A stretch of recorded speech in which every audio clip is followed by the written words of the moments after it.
Welcome to another edition of the Basketball Teacher Podcast. Our mission is to bring you discussions on a wide array of topics in the coaching world to grow players on and off the court. You can connect with us on YouTube, Facebook, and Twitter, and also reach us directly through email at basketballteacherpodcast@gmail.com. Now, here's your host, Coach Mike Hernandez. Welcome back, everyone. Thank you guys so much for joining us here for another episode. As always, wherever in the world you're listening to us from, whatever platform you're listening to us on, thank you guys so much for all the support, all the messages, all of the things that you've sent my way, the show's way. Love all the questions, love all the comments and ideas that you kind of share, and really, really love hearing from all of you as listeners who are new in this coaching profession or maybe looking for a change in their coaching profession or young in your coaching career who ask a lot of good questions and ask me a lot of good questions about getting started and how to build out like a coaching foundation for yourself and how to maybe get going on building a program once you get that first job. I love hearing all that, and I love that in particular we can bring in this episode a conversation about building your coaching foundation and talk about what that would look like and give you as listeners some ideas about things that might go into building your coaching foundation. Or if you're a veteran coach and have been listening a while, I think even this conversation maybe will help you kind of remember back to your roots about the why to your coaching, or also that you can share it with maybe somebody on your staff or somebody who is looking to get into the head coaching position or even their first coaching position, and help them get some ideas about things that they might want to implement and use to build their own coaching foundation. And that's what we're going to get into today. And I'm very happy to be joined by not only the assistant coach at Covenant College on the men's basketball side, but also he is currently teaching a principles of coaching class, which I think is also really exciting and something we're definitely going to dive into with his insight on that. Today, very happy to be joined by Coach Tyde Coffey today. Coach, really appreciate you being able to come on here and share some really unique insights with us today. How are you? I'm doing good, Coach Mike. Great to hear from you, man. Excited to be on. Thank you for having me today. Fantastic. Coach, let's start with your basketball and your coaching journey. And I suppose also, in a way, leads into kind of your teaching journey as well, because there's a lot of, different pathways that you have here. So I'm curious, Coach, about where the game of basketball's taken you, where is coaching taken you that led you to Covenant College, and also how did you get involved in this principles of coaching class that you're teaching as well? Yeah. So it's really cool. It's a really cool, just like how just it's been a total God thing, just like a total God story, just from the start of it. I've loved basketball my whole life. I actually went to Covenant for my undergrad, and for my first 2 years, I played on our JV team, like pretty common in like some Division III schools. For 2 years, and just felt like God was kind of calling me into a different direction, and I always wanted to be a coach. That ever since I was, as long as I could remember, that's all I wanted to do was coaching. And so I had a really cool opportunity to be a student assistant my last 2 years at Covenant, and really get to learn, like, not just the coaching side and, like, helping out the team with things, but like, what does a scouting report look like? What are the systems in place with that? What are the programs that you can use? How do you develop a practice plan? So it was really cool as like a 21-year-old, just kind of seeing the behind the scenes of an everyday college coaching life, from that. And then but yeah, whenever I graduated from Covenant, I went to Liberty University as a GA there, and got to work with Coach McKay, and loved every second of working at Liberty, and getting winning the ASUN my last year, and winning a tournament game that first round my last year as well has just been really amazing. And from following that, just going to Trevecca Nazarene University for 3 years and working with another great mentor of mine, of Coach Omar Mance, and for 3 years. And then how it kind of came back to Covenant was a great friend of mine who's now our head coach, Josh Brown, was the assistant at the time, and got promoted up to head coach whenever the previous head coach took another great job. And so asked, was I interested? And I said, absolutely, of course. Covenant has a very special place in my heart for not just what the school represents, but also like where it has been in my journey, Sure. and everything like that. So whenever that opportunity came up, it was just a no-brainer for me. And now I've been here for 3 years, and last summer, I believe, was talking with our athletic director, and the opportunity came up, and if they see if there's any interest of teaching this principal of coaching class, which was actually my favorite class whenever I was a student at Covenant. So it was a really cool opportunity to Yeah. do that. I'm from a family of teachers. My mom, my sister, my aunt, my uncle, and really even my dad in his line of work as well, are just all teachers in their own professions, in their own line of work, and outside of education as well. But it was just really cool. It's been really cool to kind of, you know, really just get to teach my favorite class. And the assignments and things that we have are, relate back into coaching. Like, how do you make a practice plan? What is your coaching philosophy is always their final. And just different things like that along the way. But it's been a really cool, really really cool opportunity to do that. And really in a classroom where you're just, it's like it is your team. You are Mm. the head coach, if you want to say, in a classroom. And we kind of talk about in my class all the time that no matter, whether you're coaching youth sport or collegiate sports or even professional sports, that, um, and even in a classroom, that you're always going to be remembered. They're always going to remember their coach. And like, it's up to you if it was a great experience or if it was one they're like, man, I'm happy that's over with. So that's kind of how it all came about. I've really enjoyed teaching. Like I said, this is my second year doing that. We'll have another class in the spring as well, which I'm really excited about. And it's been really cool just kind of teaching the future coaches, of their sport. So I think that must be fascinating. I'd be really curious about your insight on this, but as I'm hearing you kind of talk about this, I find it must be fascinating to be actively coaching while also teaching this class because you're in, the middle of coaching. You're in the middle of living out the things that you're teaching in this class. And I imagine it must be kind of an interesting reflective process to, go into the classroom and go teaching this class while also thinking about and reflecting on the actual things that are happening within your line of work as a coach and bringing those in or thinking about the way that you're coaching and how that's maybe going to be brought out or taught in the class that you're teaching. Just the fact that you're teaching and coaching about it at the same time, I yeah. think must be a really fascinating kind of like thought exercise that you must go through on a regular basis. It really is. I think what's been a really cool part and a really big blessing of all of it is, like, I do have like current players on my team in the class, and Yeah. they're always like, because I don't yell and scream in practice. I don't, and even in a game, I just don't. Which is part of my class. I feel like I can get my point across and correct, like just how you and I are talking right now.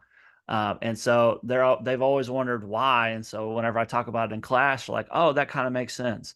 And then whenever I'm talking about something else in class and they see it in the game and I'm talking about like next play, you just gotta go on the next Hmm. play. We're talking about it in class. And then, I'm screaming out, hey, next play, forget it. Let's go on to the next one. They're like, oh, like it makes sense now. Like it kind of, it's really Yeah. like, it's like having, you know, current players in my classes. I'm, like you said, like coaching as well. They're kind of seeing both sides of it, if that makes sense.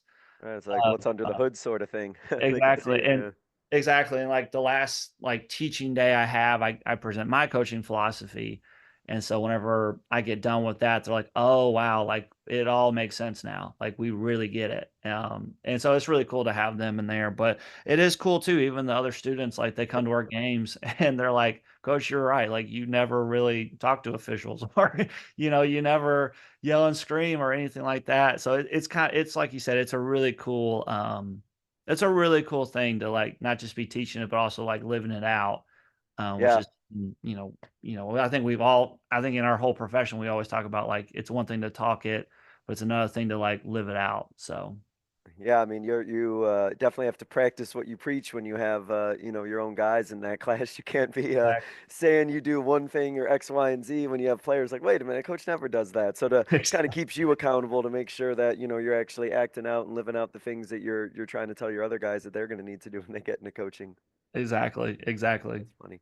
Coach, I always get asked about, getting into the college side of game. I know that your experience is a little unique from the ties that you have at Covenant, but in general, a couple things I wanted to ask you, Coach, because guests or viewers or listeners always are curious about what is it that your role entails as an assistant coach? What are some of the responsibilities that you have in this role? And then Mhm. also, as a follow up to that, what advice would you give to somebody who is looking to get into the collegiate side of coaching? Yeah, so my roles and responsibilities here at Covenant, it's probably pretty similar to a lot of Division 3 schools where like all assistants, we all have what we call like an admin role or administrative role. So mine is not just teaching, like that was a really cool opportunity, but I'm also in charge of intramurals. I help out with our student promotions, like a group called Blue Crew, like for games and things. And then and then of course like teaching my class. I'm also the coordinator, the program director of the coaching minor here at Covenant as well. So it just kind of it really just depends on the hour, I guess you can say. Hmm. What hat Yeah, am I wearing? But those are kind of like all my responsibilities. But like I don't even really look at it as like responsibilities. It's more like opportunities. Like sure. I get the opportunity to teach my class. I get the opportunity to run intramurals, which has been an really cool thing for me, and it's also helped me grow as a coach as well, just even other sports, but like also like leading a team as well of student workers that are awesome, and even with student promotions, our Blue Crew group, just like learning that side of it. So those pretty much like all my roles and responsibilities here at Covenant. I am just one of other assistants that do so much for our athletic department, for our school as well. And they all do an amazing job with what they do for their admin roles. But I'd say the advice I would give someone like looking at to get into collegiate coaching is like, for me, I worked like every camp I could. I heard it from a coach. I was working at a camp that any basketball opportunities is an opportunity. It's a really Hmm. cool way to get your name out there. Is like working with camps, and that's ultimately how I got the graduate assistant position at Liberty. Is I was working a camp at UVA, and one of the workers there, he later became an assistant at Liberty, and we had stayed in contact and things like that. But I also say that too is like whoever you meet, like staying in contact. The first coach I worked for, Kyle Taylor, who's now a coach at Coastal Carolina, he was saying, like whoever you've met or whatever wherever program they're at, like we all have like the Bleacher Report app or the ESPN app and even X and Twitter today. Like set Hmm. them as your favorites and like set the notifications. So like if they're playing a game that day, if Coastal's playing, James Madison, reaching out to Coach Taylor like, hey, Coach, good luck today. Um, X, Y, and Z. And even like after the game, if you forget to text them before the game, hey, coach, great win against, whoever they're playing. Just staying in contact. I Right. think that's the main thing. Whenever people have asked me that, it's like staying in contact, but like also, um, just working any opportunity that you get and like, our head coach now always talks about it, and I've heard it from our men's soccer coach, like you're always one person away from like being one person away or like like one I like person that. away from like a major connection. So, and I think that's the other thing too is like being genuine in that. Um, you know, uh, I think that's the main thing of this profession is like everyone that I know and everyone in this profession is very genuine. Like whenever they say, "Hey, I want to help out any way I can," they genuinely do mean it. So that would be kind of the advice I give to people looking to get into college coaching and even like emails, even if you're a high school coach, like email me, email, other coaches that like you want to learn from. If someone runs a great defense or an offense, just like reaching out to them goes a long Hmm. way with all that. So that's kind of the advice I would give to anyone wanting to get into collegiate coaching. Yeah, I love that advice too about just getting involved in camps and just diving in head first. I know that so many coaches, love like when they get guys or girls into camps who are willing to help out and give up their time, and then like you said, you build those connections from there, and you're one person away from being one person away, and I say it all the time, but man, I always believe it 100% that this coaching profession is in basketball in particular is really great at looking out for each other, staying in contact, helping each other, being able to open doors for one another, and you just gotta jump in on all those opportunities, and a lot of things will open up for you. So it's good to hear you kind of reaffirm that, because that's something that I do say pretty consistently. Awesome. Yeah, absolutely. I think that's a really cool part of our profession is it is just at the end of the day, we're literally just all basketball coaches, whether it's youth or high school or middle school or college or even pros. That at the end of the day, we're just all, we Yeah, all love basketball and we all love coaching basketball, and so it's really cool, just no matter where you're at. So. definitely. Coach, I'm curious because you do teach this class as we kind of shift over the topic. You teach this principles of coaching class about how did you build your own coaching foundation and philosophy? How have you kind of used your coaching journey to, in turn, kind of reflect on and think about your, coaching foundation and philosophy, and then in turn be able to use that to kind of help teach others to find theirs? Yeah, so it's always really cool. Like I think it's like perfect timing with this podcast because our my class currently just finished up their final for my class, which is like they have to present their own coaching philosophy. Hmm. And the way I pretty much developed mine was, I think like just like everyone else, just as you get older, you learn more things, and especially as you play, like what coaches did you enjoy playing for. And for me, I had a really cool opportunity. Covenant does a really great job. They call it capstone now. Whenever I was a student, we called it a senior integration paper. Basically, in terms, it's like a thesis paper. You get to pick the topic. At Covenant, you kind of reflect on your 4 years. What did you learn at Covenant, and just try to answer the question in the in like answer the topic that you're addressing. So for me, my topic was like, what is a Christian coach? That was, at the time it was, there was some research on it, but there wasn't like a ton of it, which was a really cool opportunity to do that. But that's kind of really how I developed it. It was just like, I did a ton of interviews, research.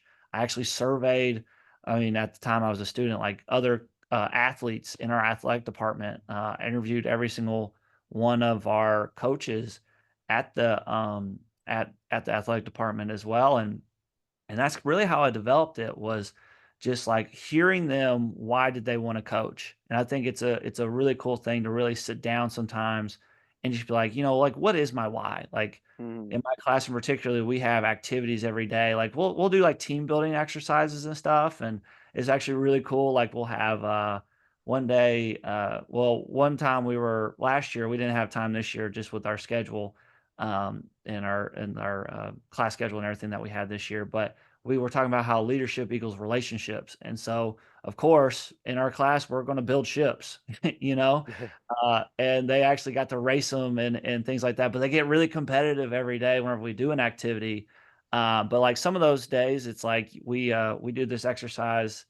I actually learned from my mom was, like I said, for a 25-year first grade teacher, 30-year teacher, is now a principal back where I'm from. And they would do like she would have like this rubber band, and she would just like write on there like what like meant the most to her. Like if like whenever I've done it, it's like little phrases, little letters for like each one of my family members, stuff like that. So I can just look down if I ever get stressed out, like, hey, like this is just like a cool little reminder. So we do that in my class. They work on like what is their vision in their life, and even as a coach. And something we talk about in my class is like there is no the person you are as the coach and the person you are in real life. There is no difference.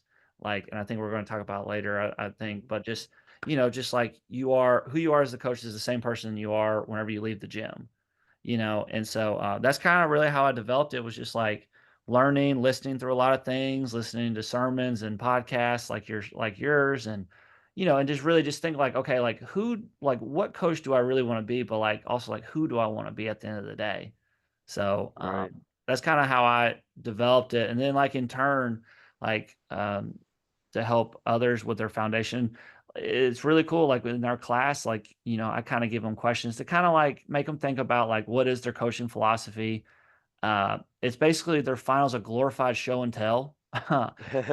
They bring in an object that means something to them. So like, and I do the same assignment too. It's not like I'm giving them this assignment and I'm just kind of sitting in the back and just listening. No, I do the same assignment with them. So I love shoes, and I've kind of gotten into like designing shoes. Okay. I'm not great like like you kind of see like a couple weeks ago for the NFL, the My Cleats, My Cause. I'm not Oh like yeah, yeah. that level, but like I try my best. And but they have to bring in something like that too. So I bring in shoes that pretty much describe not just who I am as a coach, but who I am as a person. And so Right. like how do I kind of in turn help them with that is really just like doing that assignment is kind of how I in turn kind of with that, but also in my class. But also I think just like whenever this class in particular did a great job like asking questions every day, and we'd have coaching panels and things like that where they can hear from other coaches. In our athletic department, there's a lot of students that are like, man, I didn't know that about Coach Steph, our volleyball coach. I didn't know that about Coach Boz, our men's soccer Wow. coach. And it's Yeah. just like they're just getting to hear more perspectives of why other people coach and Hmm. their coaching philosophies, and it kind of in turn makes them think like, oh, like okay, this is the coach that I want to be, and then they kind of develop it from that. So I kind of would say that's kind of, you know, uh, how I in turn help with their foundation. But I think what's also cool is like as coaches, like it's never really done. No.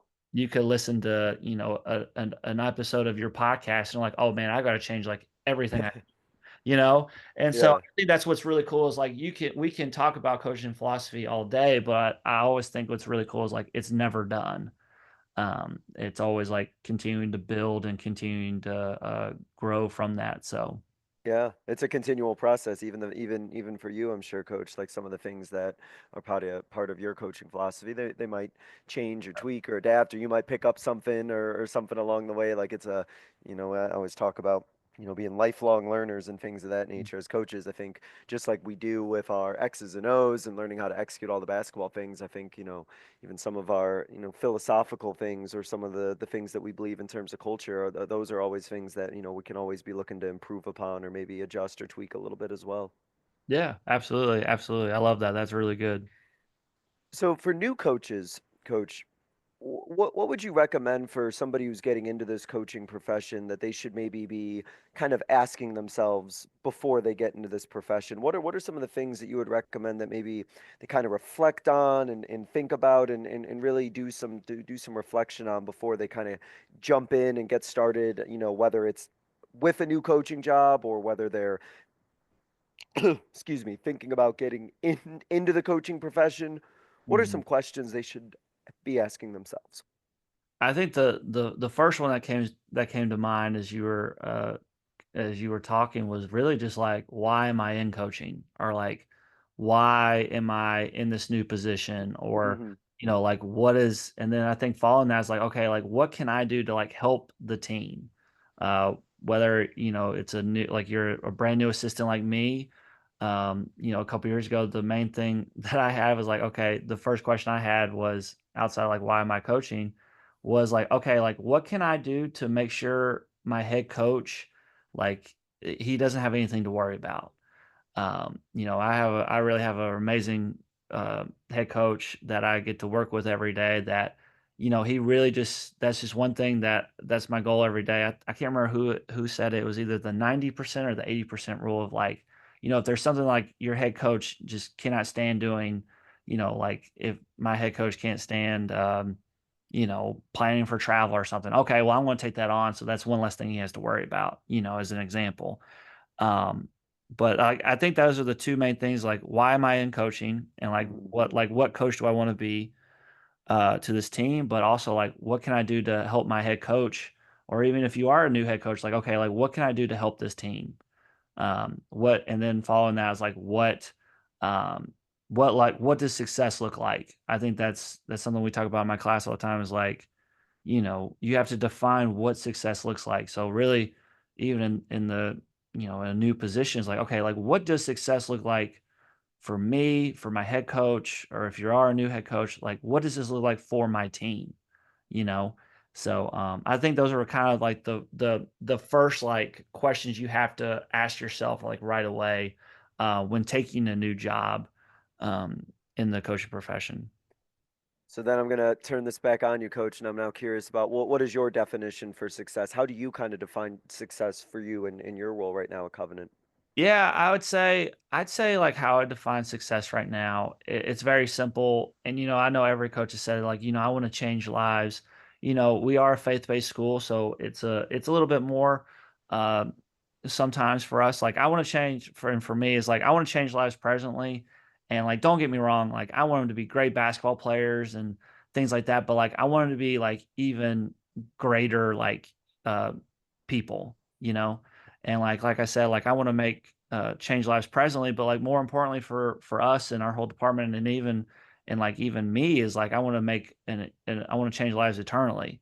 You Mm, know, that's the thing at the end of the day that I always like remind myself like whenever I was at Trevecca, like I used to do the laundry, like we didn't have any student assistants, so I would have to do laundry sometimes for our team or like mop the floor and things yeah. like that. And someone's like, "Well, coach, like why do you do why do you do this like all the time?" I'm like, "Listen, guys, if this brings you like one step closer to like, seeing Christ in all things or, helping you guys learn a lesson of like, whatever in life, I'm going to do that because that's Hmm. that's the most important thing to me, and like I said, don't get me wrong, like, I wanna win games, trust me, I wanna win a lot of games, and I want Yeah, them to be yeah. great basketball players, but for me, like, defining success is, like, what is your life gonna look like whenever the basketball stops bouncing, I think it was John Thompson, I believe, at Georgetown that he would always have, like, a flat basketball. I think it was at Georgetown, I was watching a video, like, they had it, like, in the lobby,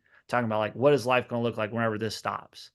And that's always been of super impact to me is like whenever basketball stops, like the person you are after that, that's what's most important to me. So, Yeah, your answer, which I think is a great answer, Coach, it kind of reminds me of some of the conversations that I've had or done with people who are getting into the teaching profession. I'm a teacher myself, and I've taught a couple seminars and things like that. And one of the things that was taught to me, and I in turn kind of say it to some new teachers as well, is there's a difference between liking the subject matter you teach versus right, liking teaching students and having the subject that you teach just kind of be something that you're using while teaching students. And I think that's kind of true also in the coaching profession, right? Like you may love the game and you may love basketball, but do you love hmm, working with young adults or young men, young women, and impacting their lives and using the sport itself to have that impact on those people as human beings. And I think that one of the cool things to hear about your answer is that you're really focused on how can either basketball help them become better people or just in general pouring into them as people and making sure that they leave the game just as definitely as better people than maybe they were necessarily when they came in. right. Yeah, I think that's the cool part of just sports in general is like it doesn't matter where you are in the country, like sports is like a great common denominator and for everyone is like you could walk down the street and you go like, hey man, did you see that game last night? And you could have like Yeah. a 3 hour conversation with someone you don't even know. It's like you said, like it's and I was kind of reminded as you were talking, like, maybe 10% of my job currently is like just coaching just in general, Right. or like just basketball. It is a lot more. It is checking in on our guys, like how are they doing in their own lives? How are their grades going? But also like even in my like, class and things like that.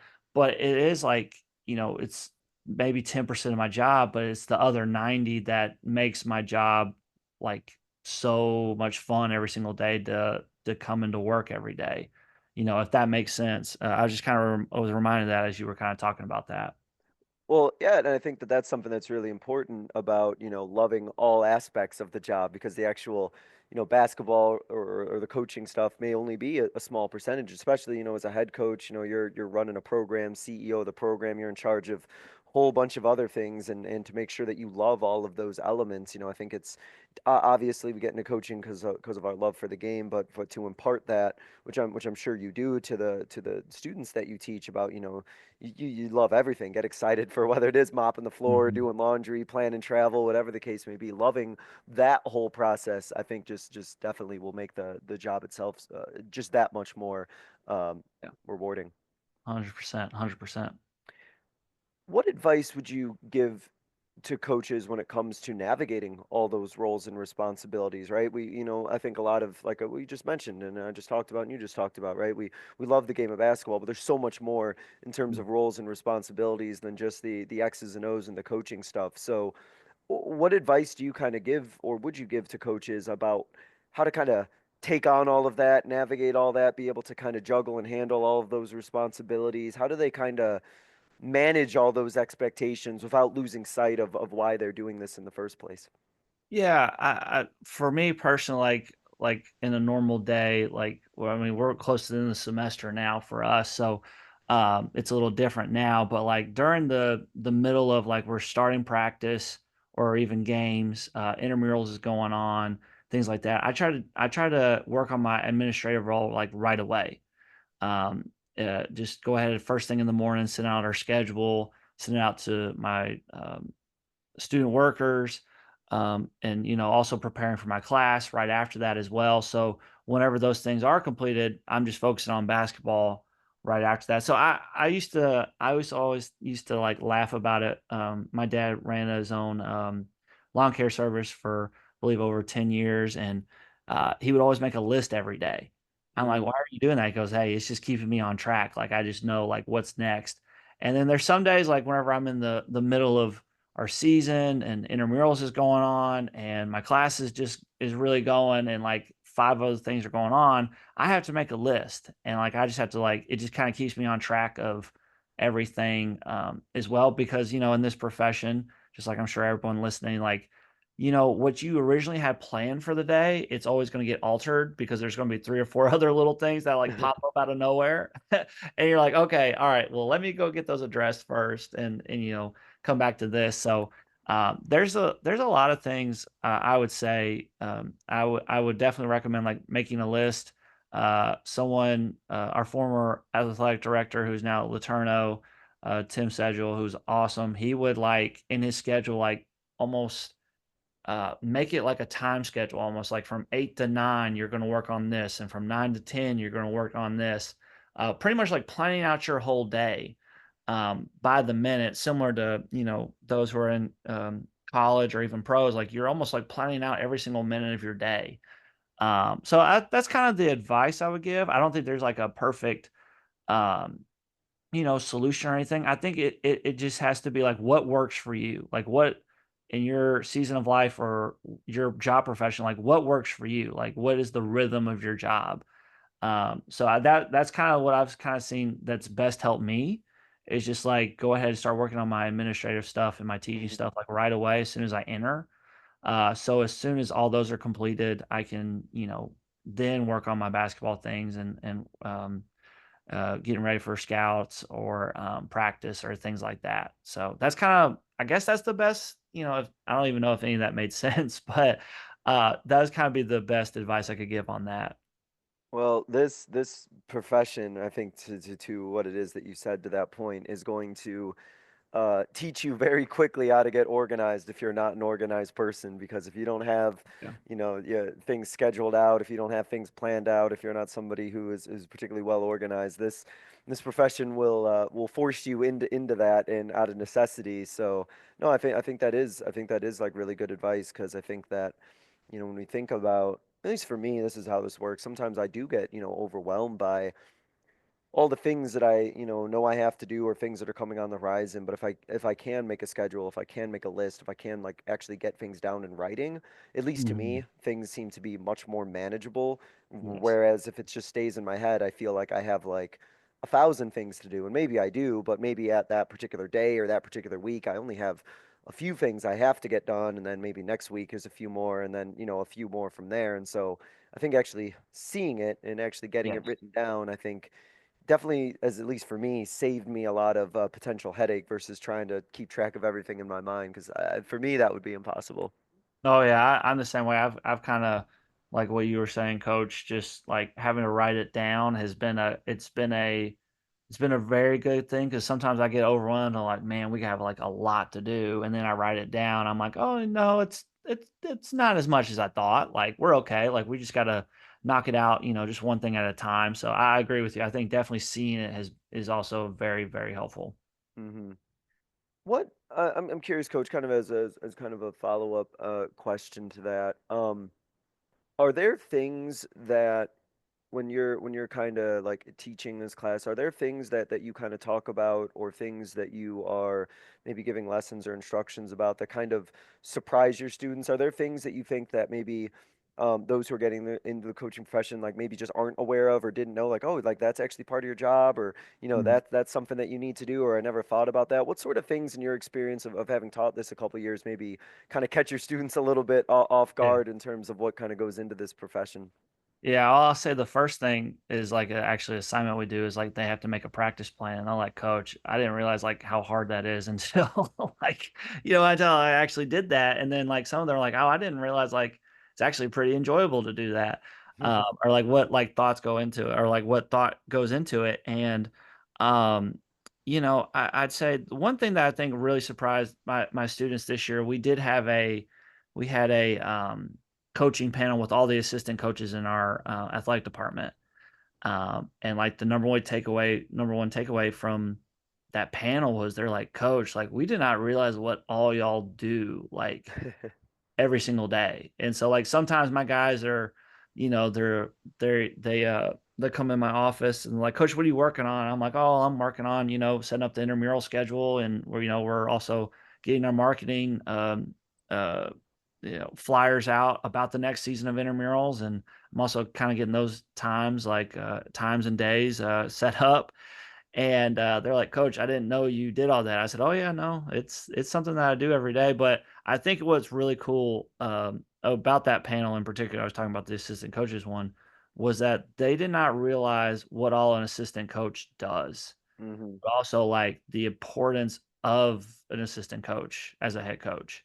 Like this is like your number one person. Like for us, like we only have one assistant pretty much for every sport. Like this is like the person that you're helping, not just your head coach, kind of keep the program moving, but also you're helping your team, like making sure everything's moving as well.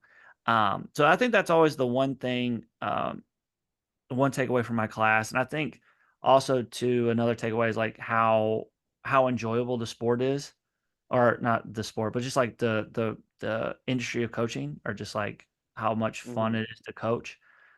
Doing that coaching philosophy exercise, every single student has always talked about like this was just like a really cool thing to like really sit down and like think about, and like what type of coach I want to be. And we had like I had 21. I think I would very strongly say about 13 of them, maybe 14 of them wanted to get into the coaching profession.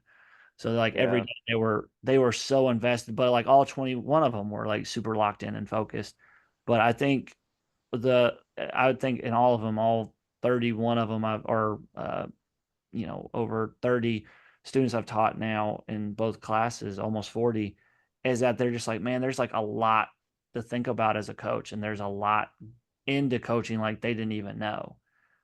So I think that would probably be like the number one takeaway from my class is like they're like, man, we didn't know it and entailed all this.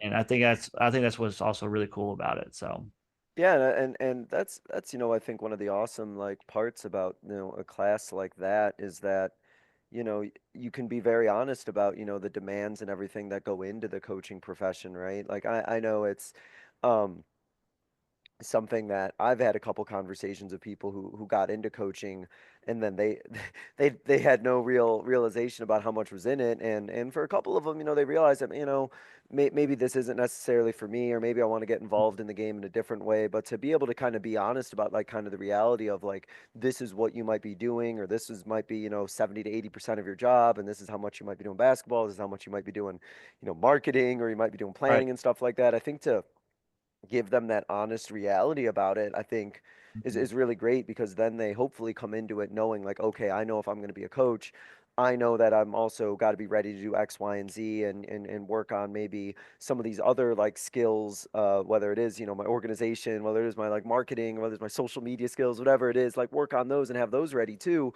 Right. Because I know that that's what I'm going to be expected to do, and I'm excited to be also doing all those other aspects as well.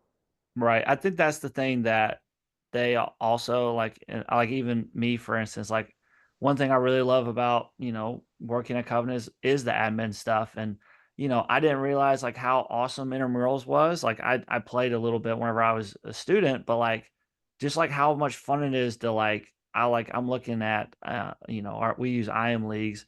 I'll look at it one day and like 5 teams are signed up. Then I look up the next day and it's 15 teams have signed up. And it's just like, oh man, like this is awesome. Like our marketing's working, and it's just kind of like, man, Yeah, yeah. I didn't even know like this is something I would enjoy. That's something and Covenant does an amazing job of like internships for all of our academic programs and our guys are always like, well, coach, I don't know what to do. I'm like, well, just go do something. Like you may never know. Like I had 2 players at Trevecca, Adam Webb and Brendan Newton, who interned at a construction company in Nashville. And then they were like, man, like this is what I want to do.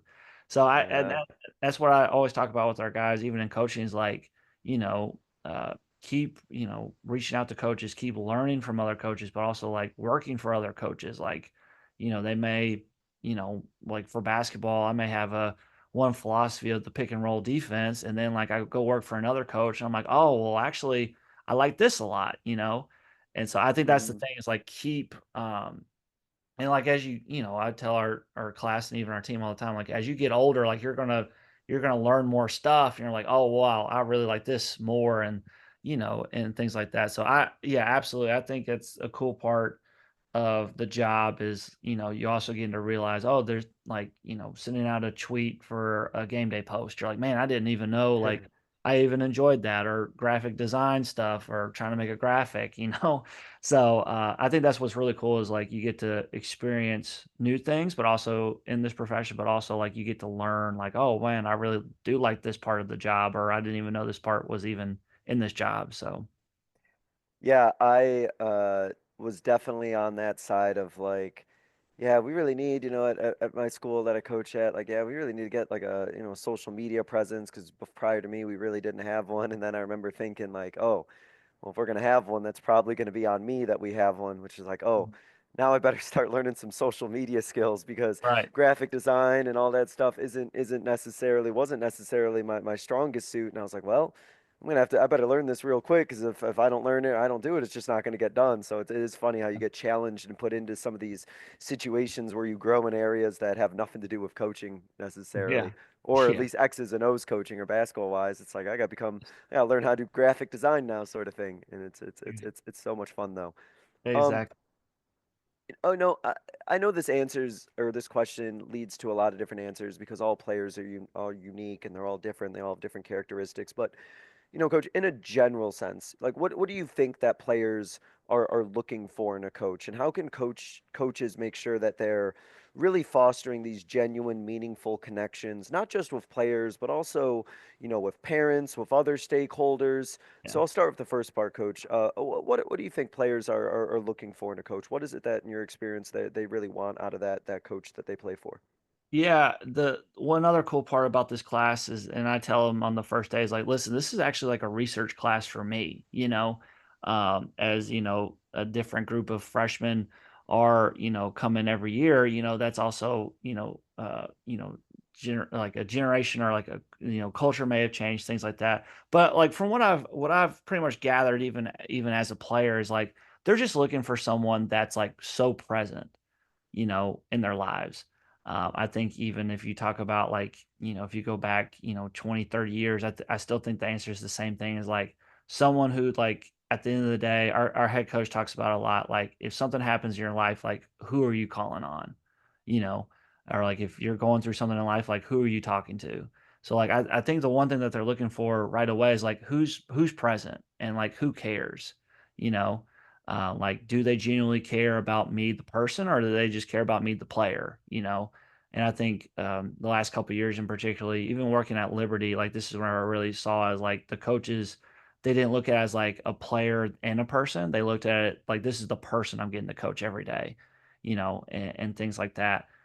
So I think that those are the first two things I think of. But like I do think it is players look for in a coach is like who's going to make me better, Mm-hmm. not just a great basketball player, but like who's going to make me a better human being. Who is that person that is going to influence, and I thought it was really cool in my coaching philosophies I had this year, just how many times somebody would talk about their dad or their parent was like their Yeah. or like a high school coach, like, yeah, like he really has like impacted me so much, like, in like being a better person. And I thought that was really cool. But like, I think that is ultimately what they're looking for. They're looking for someone that's present, that cares, but also is like gonna like keep them accountable and like hold them to that standard of like, hey, like this is who I see you being, and like you're gonna be this person, I promise. Like, and that's why, a lot of times, hearing interviews and stuff, they're like, yeah, coach, like they're just, they coach us hard, things like that. And like really, if you really look at it, like, yeah, they just hold us to that standard because, and like how many players talk about that, like, yeah, like they expect the best out of us every day because they know what our best is, and things like that. So I'd say that's kind of like what players are looking for is just in general. But and then I think your second question is like how to like foster meaningful connections with like players and parents and stakeholders. Mhm. Is that Mhm. right? I think the main thing is like communication. It really is like leadership is communication at the end of the day too, and organization and relationships, however you want to call it. But I'd say for all those like meaningful connections, like kind of what I first was talking about, like being present, like asking my players, not like first thing as they coming in, like, hey, like you ready for practice today, or like, hey, did you read the scouts? Like, hey man, like how was your day? Like I heard you had I know you have a test today. How'd that test go? Yeah. And even like with parents and other stakeholders of like, because I know like there's probably a lot of high school coaches and middle school coaches of like just being honest in communication ahead of time, um, like early communication to me, there is no such thing as like, late communication or anything like that. It's like be early with it, like being upfront and honest right away. Because if you we talked about it in my class, like we use an activity where you put like I think it's like a quarter, it's pretty much like a quarter, and like those like medicine droppers, you know what I'm talking about? Mhm. So like we would talk about that like with like conflict and things like we would have like a cup of water and they have to like fill it up and like drop it on the quarter. So like eventually like the first team to make the bubble burst, that ultimately that's who lost. But it kind of shows them like, hey, like this is like a real thing. Like if you do not have good communication early or if you like let things slide and things like that, like it's just ultimately just going to keep building up until Yeah. like it's where you have to address it, like, and it's already too late. So I'd say that like how to foster that is like just constantly keeping checks on things of like how's your day going, like how's your family doing.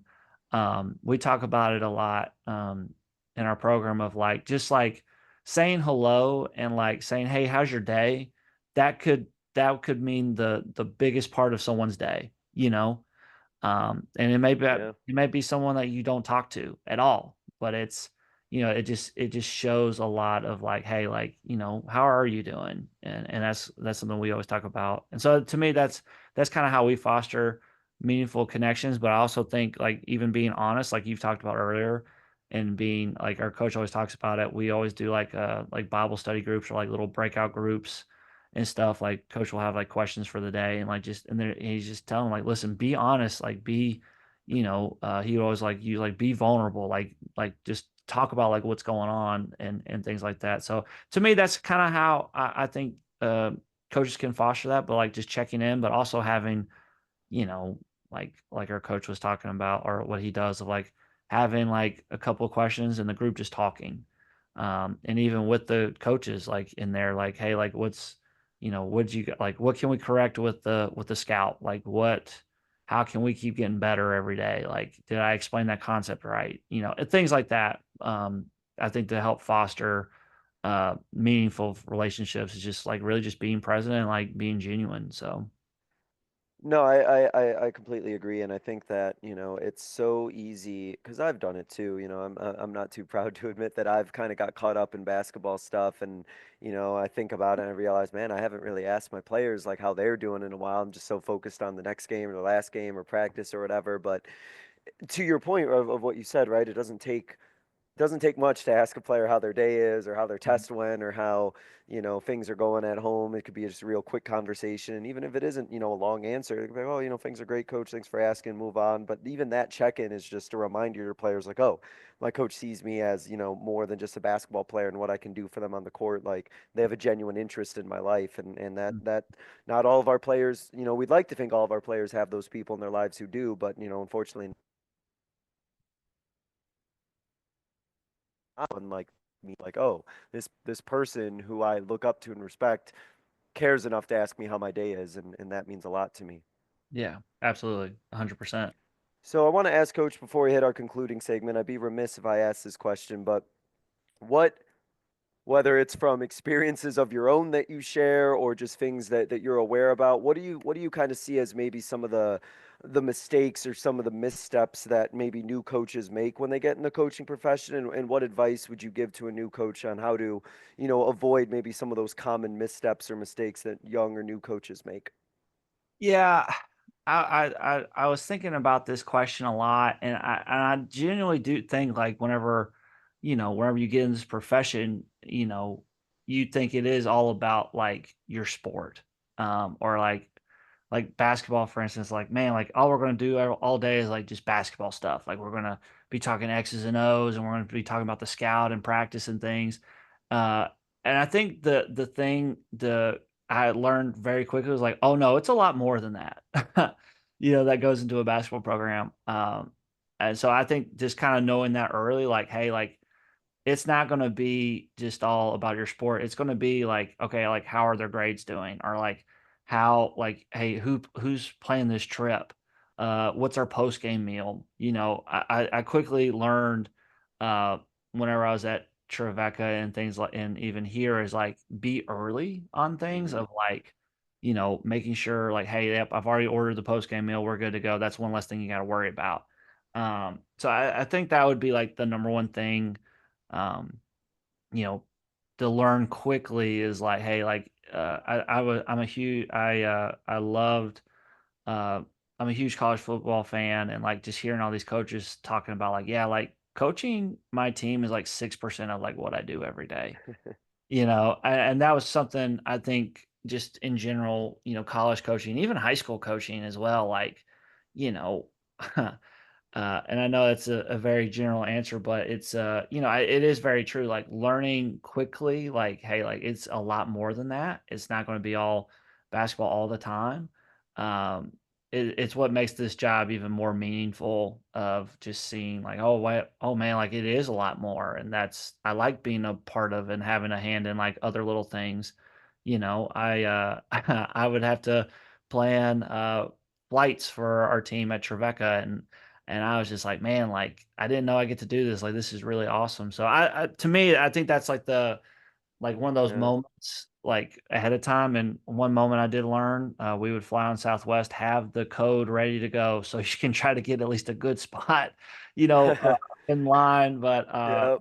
I think overall, I think that's the thing is, like, being organized and getting things done early is a lot more beneficial than, like, just waiting till the last second and getting things done, and it's not, like, up to par, so Yeah, it's the proactive versus reactive sort of thing, right? 100 yes, Yeah. correct. And of course, as new coaches, you don't know what you don't know. So there is probably going to be some bumps along the way or learning pains where you're like, oh wait, I had to do that, or I was supposed to get that done. Oh shoot, I hope I can get this done at the Yes. last minute. So I think, some of that could be definitely forgivable because you don't know what you don't know. But yeah, those things Uh, that are coming up, like I think it circles back to what we talked about earlier, right? Being organized, have a plan, write things down, and try mhm. to get out ahead of it as much as you can. Yes, 100%. To wrap up, Coach, there's a couple questions that I ask every guest. Starting Mhm. with this first one, and you've shared a lot, so hopefully you got another that you wouldn't mind sharing with us. Yeah. But what is a moment from your coaching journey that you think by sharing our listeners would be able to learn from? Let me think. Um, I think one thing trying to think. I think one thing in particular is that, like, for a long time, I thought, "Oh, I have all the answers for all this stuff," and then, I'm trying to think of an exact example, um, and then like I quickly realized, oh no, I don't, like I need to, I need to learn in this. I'm trying to think. I know, I'm sorry, I'm so general. I'm trying to think of an exact example of something, but I mean, it really was like for me, Trevecca, it was the first time I ever like planned a trip, and I had no idea what that entailed at all. And I was like, "Oh, it's pretty easy." And then I was like quickly mistaken. So I'd say I'd say one thing for sure for certain was like I've one game. It was we were like in Ohio, I believe, and I forgot to like order a post game meal because it was also my scout at the same time. So I didn't really wasn't really thinking about like the post game thing, the post game meal. And so we didn't have a post-game meal, like, as soon as the games are with, our coach was like, "Hey, where's the food?" And I was like, "Oh my goodness." I Yeah. completely forgot. And so that's why I was like, get stuff done early, get like the administrative things, the things that may not be, outside of, the things that, you may not want to do, like go ahead and get those things done early so you can focus on some things that you do want to work on. But like my former boss, Omar Mance, is just unbelievable. He was just like, hey, no big deal. Like there's a pizza place on our way back to the hotel. Let's go ahead and call the order and we'll just pick it up whenever we get back, and things like that. So that's probably one thing I quickly learned was like, you know, organizationally, like everything's important. And Mm. you can't let, little things like that like slip up or whatever. And even when I was at Trevecca, filling out I know college coaches listen to this like a Kara report, um, like making sure that is accurate as possible, and like if I'm like, oh no, I forgot to submit it, it's like 401, and all right, and stuff like that, which that never really happened, but just like stuff like that, you Yeah. can't like everything is important. I think that's something that I quickly learned is like the post game meal is just as important as like knowing the pick and roll coverage on their opponent's defense. It's just as important. Everything is just as important as the next thing. So Yeah, yeah, like everything matters, right? I think when it comes to, and I'm sure this is something that you've talked about um in your class too, right? There's being a basketball coach, but it's really like you are leading a program, and so that entails so much more. And like you said, that even if it's something like ordering a post game meal, you got to have that stuff organized and ready to go. And I found, at least for me, those things that like I really don't get too excited for, some of the things that are more arduous or a little bit more like, oh man, like for me, like kind of sometimes social media stuff. I'm like, well, that's the stuff I better get done right away or early because I know that I'll make up any excuse I can to put some of this stuff off. So that's the stuff that like I attack right away, so I don't even allow myself to potentially slack or be late on something like that. exactly, like we just talked about, like everything in your program like matters. Like the sign I see it like in restaurants and stuff, like every second counts. Yeah, It's the same thing. Like everything matters in a program. So no, definitely for sure. Coach, to wrap up, I give every guest what I like to call a 60-second soapbox, but that's more of a catchy name more than an Mhm. actual timer I'm holding you to. But I like to use that as a way to kind of allow you to have kind of a final platform, a final thought that you can give, a closing message that you want to, leave the listeners with. And I'll let you, take this any direction that you want, basketball wise, coaching, or otherwise. I'll leave you to it because it is your soapbox after all. So, Coach, I'm going to Right. go ahead and give you the floor again and just kind of let you take it from here. Yeah, I'd say for me, a big thing that I'm seeing just like in the world of sports in general is like how, like right now in particular, like our players need us coaches more than ever. For me, like we've talked about a lot in this talk is like, it's not they're not a player and a person. It's they're a person at the end of the day that just happens to get to play basketball.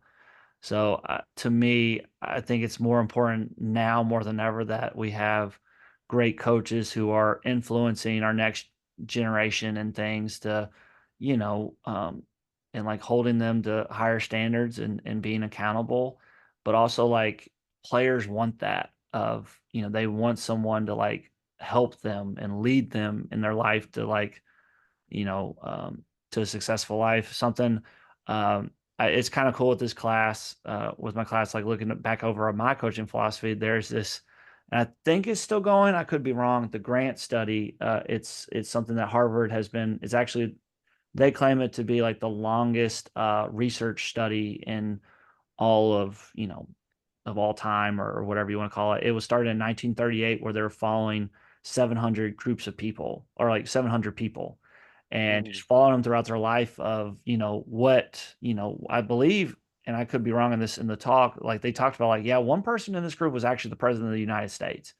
And, they were tracking these people every single year, and like following up with questions like, what is the main thing, that has led in their life, some people who are super successful and some that may not be super successful, but they all said the same thing, was like connections, and like having someone there, and like there was someone present in their life to like help guide them and everything. And I am a Christian. Of course I work at a private Christian school, but like that is a big part of me, is like, having my Christian faith and walking mhm. in that every day, and having that, having a support system of, beliefs and things. But I'd say that is the main thing. Like, I guess my soapbox would be like, just coaches, just be there. Like, we talk about it, I think we've talked about it a lot, in this talk, if you watch on TV or stuff, is like, you remember at the end of the day, you always remember who's there, no matter what, no matter what's going on. You always remember like who was there. So that would kind of be like my soapbox, is like, just us as coaches and us challenges coaches, like, you're always, you're like, just be present, just be there. Yeah, It's so important just being there sometimes than saying a wise word or anything. They just want someone there, right. I think more than ever. So I guess that would kind of be like my little soapbox of that. So I like that kind of like saying of like be where your feet are, like wherever it is you are, like be there. That's kind of like what that reminded me of, like be in the moment and be where you are and not be thinking about the past or the future, because you owe it to your players to be present with them in that moment and give them that undivided attention. yes, yeah, I think that's one thing I've always heard in this profession. And, as you get older, it really does stick, like, hey, yeah, just be where your feet are, grow where you're planted. I think it's a Mm, Dabo Sweeney. He loves that quote a lot. He always talks about that in his coaching journey. But I do think it really is important. Like, you can't, I talk to our guys all the time, like, you can't, there's no time machines invented. So like, you can't go back and like change a play. You can't, fast forward and like, at the end of the game, like, you can only focus on this present play, and you have to, using the quote that you just be where your feet are. That's it. You can only take care of like where you are currently. So yeah, 100%. Coach, really appreciate it again for you to come on here and share such unique insights as just a coach, as well as somebody who's teaching a class on coaching itself. I really appreciate all of the fun things that you shared about what goes into your class, the things that you see in your coaching profession, the insights you're able to give to your students, as well as some really awesome advice that you were able to give to our listeners about getting into this coaching profession and things to be mindful of. So best of luck, Coach Coffey, as you continue on the coaching journey, on the teaching journey. I really look forward to continuing to kind of follow your journey and see where both of those lines of work take you. Thanks again, Coach. I really do appreciate it.